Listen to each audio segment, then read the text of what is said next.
వివాహం. శ్రీ శారదా రామకృష్ణుల వివాహం ఒక దివ్య నాటకానికి నాంది. దీనిని పదే పదే ఎందుకు చెబుతున్నామంటే, ఈ వివాహానికి లౌకిక రీతిలో ఎలాంటి అర్థమూ లేదు. విషయ సుఖమో పుత్రప్రాప్తియో ఈ వివాహ లక్ష్యం కాదు కూడా. ఎందుకంటే వివాహ సమయంలో శారద వయస్సు కేవలం 5 ఏళ్ళు కనుక. ప్రేమ, కామం అనే విషయాలే అర్థం కాని లేత వయస్సు. ఇక శ్రీరామకృష్ణులు శరీరం, హృదయం, ప్రాణం యావత్తును దేవి పాదపద్మాలలో సమర్పించి ఆమె సాక్షాత్కార భాగ్యం పొందినవారు. ఆ దేవిని తప్ప దేనిని ఆశించని వారు. అందువల్ల గత అధ్యాయాలలో చెప్పినట్లు ఉన్నత ఆదర్శాల కోసమే ఈ వివాహం జరిగి ఉండాలి. ఈ విషయాన్ని యథార్థం చేస్తూ జరిగిన 2 సంఘటనలను మనం చూడబోతున్నాం. శ్రీరామకృష్ణుల జన్మస్థలమైన కామర్పకూరుకు జైరాంపాటికి దగ్గరలోని కుగ్రామం సిహోరు. అక్కడి శాంతినాథ్ శివాలయం ఎంతో ప్రసిద్ధమైంది. ఆలయం పెద్దది కాకున్నా అందమైనది. అక్కడ జరిగే వార్షికోత్సవం కూడా ఎంతో పేరుగాంచింది. భజనలు, కీర్తనలు, కథా కాలక్షేపం, వీధి నాటకాలతో జరుపుకునే ఆ ఉత్సవాలకు కామర్పకూరు, జైరాంబాటి లాంటి సమీప గ్రామస్తులు పెద్ద సంఖ్యలో తరలి వచ్చేవారు. అలాంటి ఒక సందర్భంలో జైరాంబాటి నుండి శారద కుటుంబం చిన్నారి శారదతో కలిసి ఉత్సవానికి రావడం తటస్థించింది. కీర్తనలు వినడానికి ఒక కీర్తన బృందంలో వెళ్ళి కూర్చున్నారు. అప్పుడు బంధువైన ఒక వృద్ధురాలు శారదను తన ఒళ్ళో కూర్చోపెట్టుకొని మామూలు ముసలమ్మలు ప్రశ్నించేలా, అమ్మా శారద, నువ్వు ఎవరిని కట్టుకుంటావమ్మా అని అడిగింది. చిన్నారి శారద ఆ ప్రశ్నను ఎలా అర్థం చేసుకుందో మనకు తెలియదు. కానీ తన లేత చేతులను చాపి ఆ గుంపులోని ఒక యువకుణ్ణి చూపించింది. అంతే. ప్రశ్న అడిగిన ముసలమ్మకు ఎందుకు అడిగానా అనిపించింది. ఇతర బంధువులు కూడా ఈ సంఘటనను చూసి కాస్త చలించిపోయారనే చెప్పాలి. ఎందుకంటే ఆమె సూచించింది మరెవరినో కాదు, సాక్షాత్తు శ్రీరామకృష్ణులనే. ఆ రోజుల్లో ఆయన లౌకికుల దృష్టిలో పిచ్చిగదాయిగా కనపడ్డారు. బ్రతకడం నేర్వని అమాయకుడు. హఠాత్తుగా ధరించిన గుడ్డలను తీసివేసి తిరుగుతూ ఉండేవారు. హఠాత్తుగా అమ్మా అమ్మా అంటూ ఆక్రోశిస్తారు. నేల మీద పడి దొర్లి ముఖాన్ని నేలకేసి రాసుకుంటూ ఉండేవారు. మొత్తానికి పిచ్చివాణిలా జీవించే ఒక వ్యక్తిని ఈ చిన్నారి చూపించిందే అని అందరూ బాధపడ్డారు. శ్రీరామకృష్ణుల జీవితంలో 20వ ఏట నుండి 31వ ఏడు దాకా, అంటే 1856 నుండి 67 దాకా సాధన కాలంగా పేర్కొంటారు శారదానంద స్వామి. ఈ కాలఘట్టంలో ఆయన ఆధ్యాత్మిక తుఫానులో చిక్కి అల్లల్లాడిపోయారనే చెప్పాలి. ఒకటి తర్వాత ఒకటిగా ఎన్నో సాధనలతో, దానిని అంటిపెట్టుకొని ఎన్నో అనుభూతులతో ఆయన జీవితం తీవ్రమైన మార్పులకు లోనైంది. బాహ్య జీవితం అనేది ఒకటి ఉందనే ధ్యాస కూడా లేకుండా పోయింది. తిండి, గుడ్డ లాంటి దేని మీద ఆయన మనస్సు పోయేది కాదు. సదా సర్వవేళలా ఆయన జగజ్జననితో పాటు జీవించారు. ఒక్క క్షణం కూడా ఆమెను వదిలి ఉండలేకపోయారు. నేల మీద పడి దొర్లి అమ్మా అమ్మా అని ఆక్రోశించేవారు. మళ్ళీ జగజ్జనని దర్శనం లభించేదాకా, ఆమె వచ్చి తనను ఒడిలోకి తీసుకునేదాకా విలపించేవారు.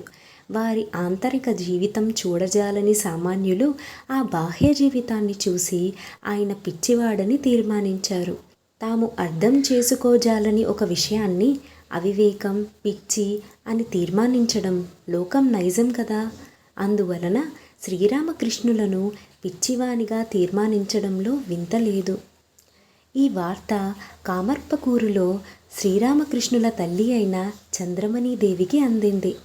జీవితంలో అనేక శోధనలకు గురి అయిన ఆ వ్యక్తి ఆమె. ఈ వృద్ధాప్యంలో తన అనుంగు బిడ్డను గురించి ఈ వార్త ఆమెకు అశనిపాతమైంది. వెంటనే శ్రీరామకృష్ణులను కామర్పకూరుకు రప్పించి రకరకాల చికిత్సలు చేయించింది. కామర్పకూరుకు వచ్చిన తరువాత ఆయన దివ్యోన్మాదం కొంత ఉపశమించింది. తాను చేయించిన చికిత్సల ఫలితంగానే ఆయన కోలుకున్నట్లు మాతృహృదయం ఆనందించింది. కానీ మళ్ళీ పరిస్థితులు తారుమారవని హామీ ఏముంది? ఆయనను ఈ మామూలు స్థితిలోనే నిలుపుకోవాలంటే ప్రాపంచిక బంధంతో ముడివేయాలి. అందుకు వివాహం ఒక్కటే తరుణోపాయమని తల్లి, బంధువులు తీర్మానించారు. వధువు కోసం వెతకడం మొదలుపెట్టారు. శ్రీరామకృష్ణులకు ఈ విషయం తెలిస్తే మొండికెత్తవచ్చునని ఆయనకు తెలియకుండానే మంచి సంబంధాలు వెతకసాగారు. ఏ కారణంగానో ఏ సంబంధమూ కలిసి రాలేదు. దాంతో అందరూ ఆందోళన చెందారు.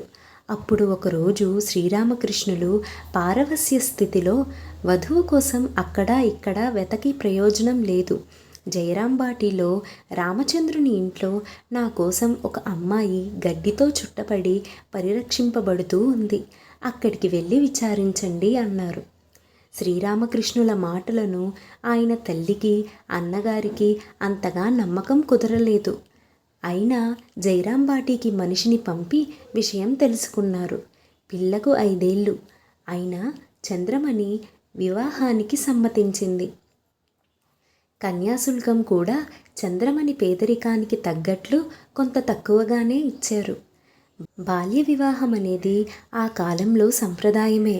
అతి చిన్నతనంలోనే వివాహం జరిగిపోయినా బాలిక యుక్త వయస్కురాలయ్యాకనే భార్యాభర్తలు కలిసి ఉండేవారు.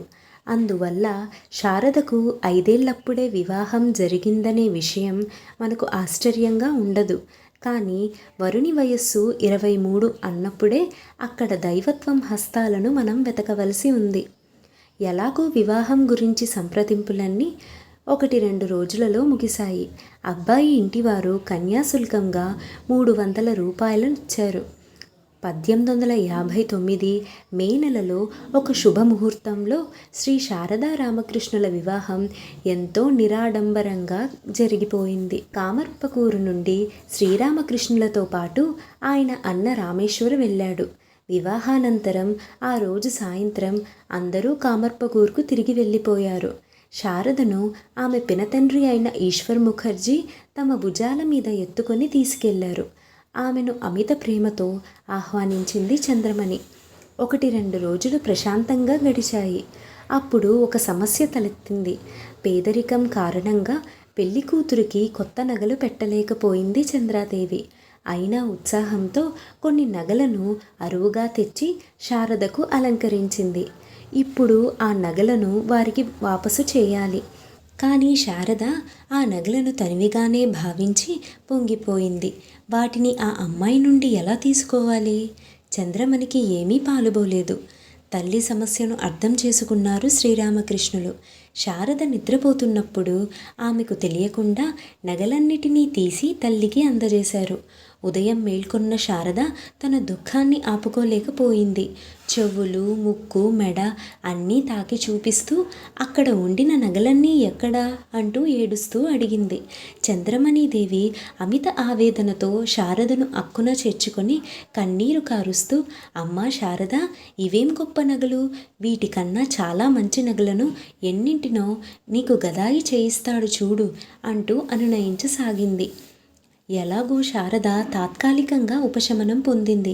కానీ సరిగ్గా ఆ రోజే ఈశ్వర్ ముఖర్జీ కామర్పకూరుకు రావాలా? విషయం తెలిసిన ఆయన మండిపడి వెంటనే శారదను తన భుజాల మీద ఎత్తుకొని జయరాంబాటికి వెళ్ళిపోయాడు. దాంతో చంద్రమణీదేవి చలించిపోయింది.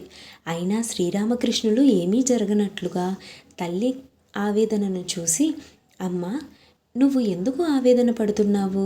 వారు ఏమైనా చెప్పని, ఏమైనా చెయ్యని, జరిగిపోయిన వివాహాన్ని ఎవరు రద్దు చేయలేరు కదా అంటూ అనునయపరిచారు.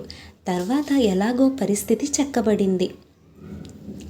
శ్రీరామకృష్ణులు సుమారు 2 ఏళ్ళు కామర్పకూరులో ఉన్నారు. ఈ మధ్య 1860 డిసెంబరులో శారదకు 7వ ఏట ఒకసారి శ్రీరామకృష్ణులు జయరాంబాటి వెళ్ళారు. కానీ 1-2 సంఘటనలు తప్ప ఆ 2వ సమావేశంలో జరిగినదేది శారదకు జ్ఞాపకం లేదు. ఆ రోజు శ్రీరామకృష్ణులు వచ్చినప్పుడు శారద ఉండబట్టలేకపోయింది. 7 ఏళ్ల బాలిక అయినా ఆమె గ్రామంలో పుట్టి పెరిగినందువల్ల భర్త దేవునితో సమానమని పరిగణించే మన సంస్కృతి సంప్రదాయం ఆ చిరుప్రాయంలోనే ఆమెలో ఊరిపోయింది. వల్ల ఎవరూ నేర్పించకుండా తానుగా పరిగెత్తుకుంటూ వెళ్ళి భర్తను ఆహ్వానించి ఉపచరించి ఆయన పాదాలను కడిగి ఆసీనుని చేసి విసనకర్రతో విసరసాగింది. శారద ఇలా ప్రవర్తించడం చూసి అందరూ కుతూహలపడ్డారు. ఆమె స్నేహితురాండ్రు ఇది చూసి ఆమెను వేలాకోలం పట్టించారు. ఇంతలో శ్రీరామకృష్ణులకు కుమారుని వరుస బంధువు, ఆయనతోనే ఉంటూ శుశ్రూషలు చేస్తున్న హృదయ్ ఒకసారి లజ్జాస్వరూపి అయిన శారద ఎంత వారించినా వినక ఆమె పాదాలను పూలతో పూజించాడు. ఈ సంఘటనలన్నిటితోనూ మొత్తానికి శారద గృహం కోలాహలంగా తయారైంది. ఈ ఆనంద ఉత్సాహాలను చూసి దీనిని పెళ్లి రోజుగా శారద అనుకోకూడదని శ్రీరామకృష్ణులు శారదను పిలిచి, ఇదిగో చూడు, ఎవరన్నా అడిగితే 7వ ఏటనే నీకు పెళ్ళి అయిందని చెప్పేయకు, నీకు 5 ఏళ్ళున్నప్పుడే పెళ్లి జరిగిపోయింది అని బోధించారట. ఇవన్నీ మాతృదేవి తమతో గురుదేవుల 2వ సమావేశం గురించి కాలాంతరంలో జ్ఞాపకం చేసుకున్న సంగతులు. కొన్ని రోజులకే శ్రీరామకృష్ణులు దక్షిణేశ్వరానికి తిరిగి వెళ్ళిపోయారు. భార్య, సంసారం వీటన్నిటినీ పూర్తిగా విస్మరించి మళ్ళీ తీవ్రంగా పారమార్థిక సాధనలలో లీనమైపోయారు. శారద జీవితం ఎలాంటి ఒడిదొడుకులు లేకుండా సాగింది. ఆ తర్వాత శారద తన 13, 14వ ఏట కామర్పకూరులో మెట్టినింటికి వెళ్ళి కొన్ని రోజులుండి తిరిగి వచ్చింది. 2వసారి వెళ్ళినప్పుడు సుమారు 1.5 నెల అక్కడ గడిపింది. కానీ 2 సందర్భాల్లోనూ శ్రీరామకృష్ణులు కానీ చంద్రమణి కానీ అక్కడ లేరు. అప్పుడు వారు దక్షిణేశ్వరంలో ఉన్నారు. అందువల్ల శ్రీరామకృష్ణుల అన్నగారైన రామేశ్వర్, ఆయన భార్య, ఇతర బంధువులతో గడిపి శారద మళ్ళీ తిరిగి జయరాంబాటికి వెళ్ళిపోయింది.